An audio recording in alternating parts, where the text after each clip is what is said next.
You said, I think Bitcoin will be worth $1 million by 2030, so in 5 years. Why? Yeah. So there's a few ways that we can look at Bitcoin. And what's really interesting about Bitcoin is that almost everybody thinks that it's too late. It's too expensive. I missed it at 10 cents or $10, $10,000, so it's too late. But the interesting thing with that is that people buy stocks based off of a future value. So you're going to buy Tesla today at a, 80 times PE ratio. So that means it's going to take 80 years of profits to get the price that you're paying today. 80 years. You're going to buy the Mag 7 is around a 30 to 50 times PE ratio, right? So I'm buying these companies based off of a value I think it'll be worth in the future, but for some reason you're looking at Bitcoin in the past. So that makes no sense to me. So what we want to do with Bitcoin is just like any other stock. What do we think it'll be worth in the future? Well, how do we back into that number? So stocks have earnings. And let's just think about the absurdity of this, because Bitcoin's going to change all of this. The absurdity of this. So I'm going to buy this Mag 7 company based off what I think their earnings will be in 30, 40, 50 years. Their earnings, not their capital base, not their assets, their earnings. Okay, well, tech changes really fast. How do I know they'll be earning that in 30 years? Number one. So if we think about where will Bitcoin be in 5 years, 10 years, 20 years, well, we can look at it from a couple different angles. So there's a couple ways that I look at this. So I can run you through some math. One way I look at it is sort of like through a venture capital lens. So I've been deploying venture capital for over a decade, 5 years in just the Bitcoin space alone through the Bitcoin Opportunity Fund. And when we're investing money into a venture capital, let's use an example most people would understand, like let's say Uber. So whatever it was now, 15 years ago in Silicon Valley, we sit down, I'm like, hey, I have this app. And you can call a ride anywhere in the world, and you're like, oh, like a cab. I'm like, yeah, it's like a cab, but it's better. It's an app and it's seamless and it takes all your payment in there, and you can get black cars and whatever. And you're like, okay, I guess. How much is it worth? I'm like, 100 million. And you're like, 100 million? Like, where'd you get that number? So what we would do is we'd say, well, the taxi industry is this big and the limo industry is this big and the vans are this big. And if I could get 5% of each of those markets, then I would get this valuation. So Uber did that, right? Airbnb did that, right? They took a little bit of market share from hotels. Hotels are still there today, obviously, but they took a little bit. Uber and Airbnb both captured 10% of their markets in less than 10 years. Right? So that's how venture capital looks at that. So what we would do with Bitcoin through that lens is we'd say, okay, well, what markets is Bitcoin disrupting? Well, it's not competing against MasterCard or Visa. It kind of is, but it's not. It's really competing against value itself. So where do we store our value? Where do we store our wealth? Certainly we spend it, but at some point the creators get more than they consume and they save it. And so typically those are in what we call store value assets, and that'd be real estate, that'd be stocks, that'd be bonds, that'd be gold, that'd be collectibles, fine art, things like that.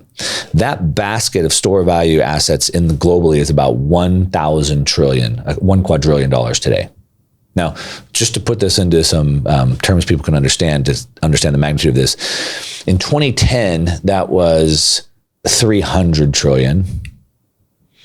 Then it was about 800 trillion in 2020. It's about 1,000 trillion today. By 2030, that should be about 1.6 quadrillion. Mm-hmm. Now, where do we come up with that number? Well, we can look at, again, nobody wants money.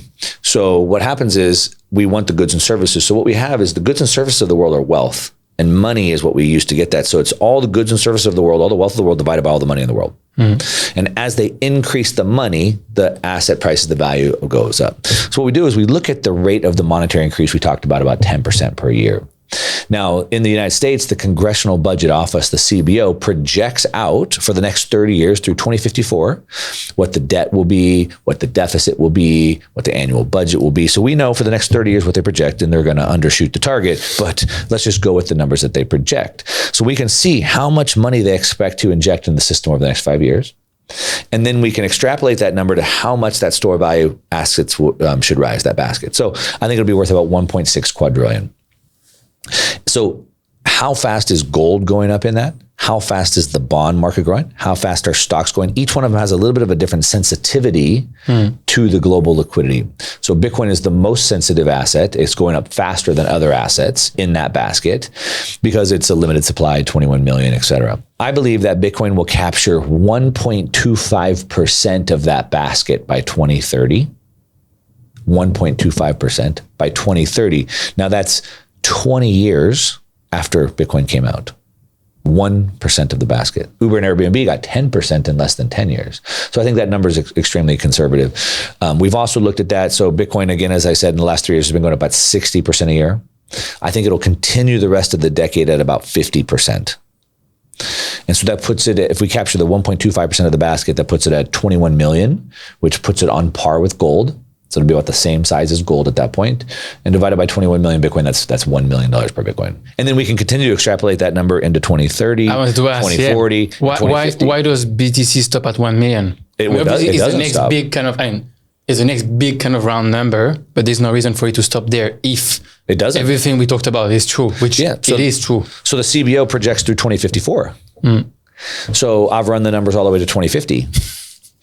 And tell me about. So that store value basket goes from 1.6 in 2030. So 1.6, I think it's 3.8 in 2040, and then it's like around 8 quadrillion by 2050. It's been a while since I looked at those numbers, but it's somewhere around. So I think it's around 3.5 in 2040 and about 8 quadrillion in 2050, based off of what the CBO tells us. And again, I think it'll probably be more than that. So looking again at the rate, the sensitivity of each asset in that basket, the rate of growth of that basket, and how much Bitcoin can capture. By 2040, at the rate that Bitcoin's going up, the CAGR will continue probably slowing down. I think it'll accelerate a little bit, maybe slow down. Maybe it averages in the next decade around 30%. And it would capture about 8% of the basket by 2040, 8%. So now we're 30 years in, it's only gotten 8% of the basket. Again, Uber, Airbnb got 10% in 10 years. That would put it at $14 million per Bitcoin. By 2050, it would get, I believe it was up to about 20% of that basket. And that puts it at $45 million per Bitcoin.